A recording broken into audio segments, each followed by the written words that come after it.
It's wild growing up without a father because you've got no one to show you the way. Mm-hmm. And then you've got to figure it out. Like you've got to go be initiated from a boy into a man with no guidance, Mm-hmm. no discipline, no structure, no one to show you the way. It's insane. Like that journey for me has been the most painful, but also the most like amazing, beautiful journey to figure that out. It's wild, Let me man. ask you a question then. So, for example, me, I've had my father my whole life. Mm. I've been alive for 31 years, and I'm very fortunate. What do you feel like is the difference of the upbringing between someone like you guys that grew up with no dad and someone like me? Like, what are the benefits that I get by growing up with my dad, but what are also some of the disadvantages that come with that? Have you seen some differences working with different people all around the world? Yeah, I think for me, one of the biggest differences I've seen with someone who grows up like in a secure relationship with your father, yeah, you have that love that's always there, it's always present, and there can be like discipline and masculine structure and consistency, and they Yeah, I can have show that. you the way forward, and it's Mm-hmm. not necessarily in what they tell you, but just in their actions. We My learn action. from how people are behaving. So you witness all of that. You have them consistent in your life. And when you don't have that, there can be this deep hole that you're trying to fill because you feel it. You feel like something's missing. You don't know what it's like to have a father, and you look around and you see people, when you're a kid anyway, you see people that have fathers and you don't know what that's like, but you feel like a sense of it's missing and this deep disconnection from that. And with Sheesh. that comes a lot of sadness and a lot of pain and a lot of grief. And then you don't know how to even be with those feelings as well. And then you've got no one to like support you with that. So yeah, it's challenging for sure. Like shout out to anyone out there that grew up without a father because it's painful. And if you've had to, grow yourself into a man, then big love to you because that's not an easy journey. So, but yeah, what about from your perspective? What was it like for you? Because you only know what you know, but Exactly. for you growing up with your father, what has he instilled in you through his behavior or just what he showed you? Yeah, Nano's dad is the man, yeah. bro. My dad is the man, and you hit it on the head when you said discipline and consistency. My dad has been a taxi driver for 50 years of his life, rain or shine, Monday through Sunday. He wakes up at 5 in the morning. He's out of the house by 6, and he works from 6 to 4 every day. Lucas, I can almost promise you, there's 365 days. He probably works 350 of those every single year Yeah. without miss. And a lot of people always ask me, where do you get your consistency from? Where do you get your discipline from?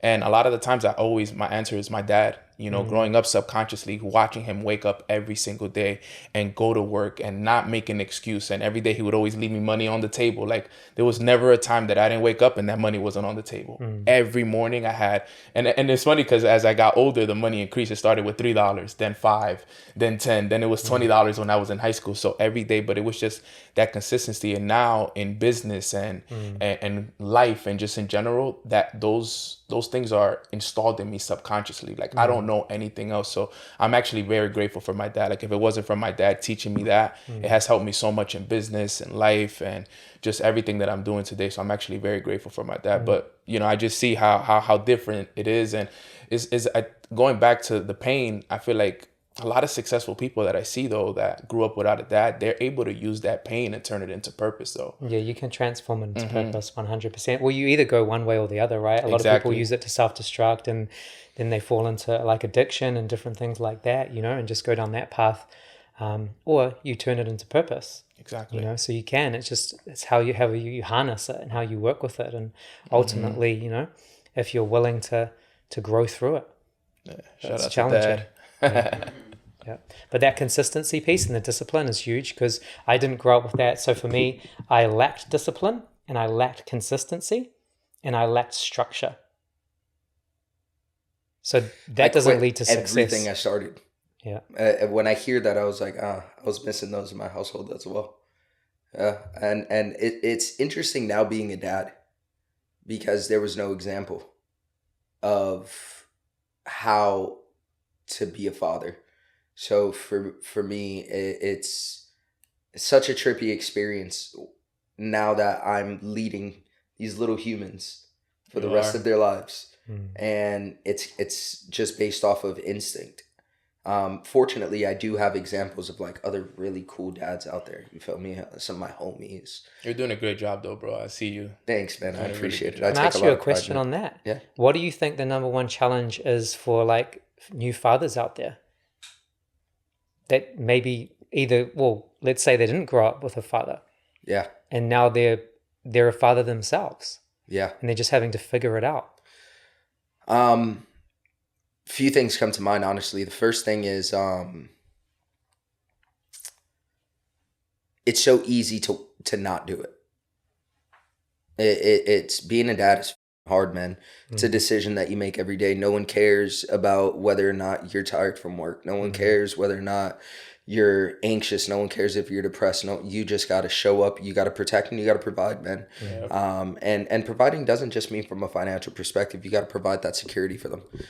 You got to provide that safe space for them from a internal perspective and then from a home perspective as well. Oh, this is a big one, dude. Not being connected to the baby at first. That is so.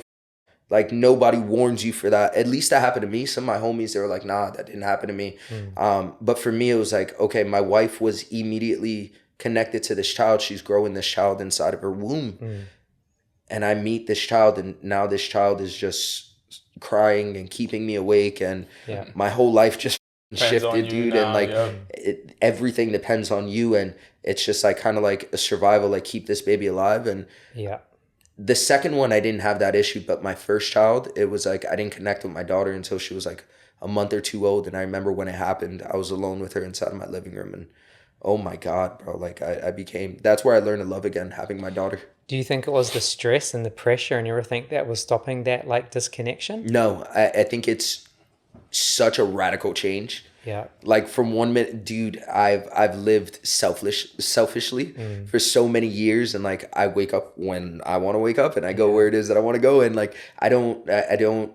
Of course, I think about people and the people I love, but like, dude, I get to move on my own. Then out of nowhere, it's like, no, you can't. And your whole life revolves around this child. Now I wouldn't have it any other way.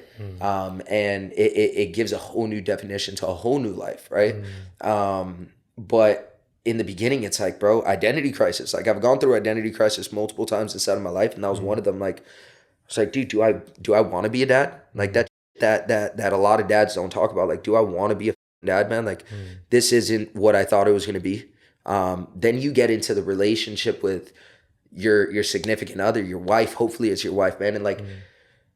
Her body's changing, so she doesn't feel the same way that she once felt about herself. And then you're inside of a different energy with her, and sex isn't what it used to be. And there's this whole new transition, and you guys got to thug it the fuck out, because then the hormones are going crazy. And then you have this baby that's blocking at all times, bro. Like you can never get busy because this baby's there. And like so many changes are happening inside of the household that just like, with a dad that as a father, it is and shout out to the moms, bro, because holy my wife, I've fallen more in love with her, seeing her be a mother.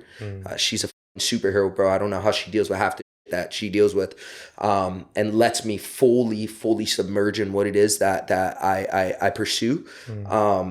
But Isn't yeah, it man, crazy how like no one's talking about all of these things, but everyone's experiencing it? bro, I wish someone like, dude, let me know that I'm not gonna like my baby at a point. Like that we need to know, bro. Yeah. Like, give me the heads up, bro. This is gonna be weird transitional phase that you have this human that you don't know moving in. Yeah.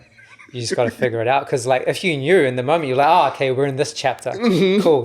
I can accept that we're in this chapter, but there's no manual, there's no book. And I think that's the craziest thing, you know, when like as men, we don't talk about these things as like in the way that we should, right? Because there's real power and real freedom in speaking about like our true lived experiences and not being ashamed or afraid to talk about these things, you know, which is I'm so grateful that this podcast is happening right now, because I can guarantee that there's multiple men watching this who are going through their own experience of that, and they're like, oh, I feel seen, I feel heard, you know?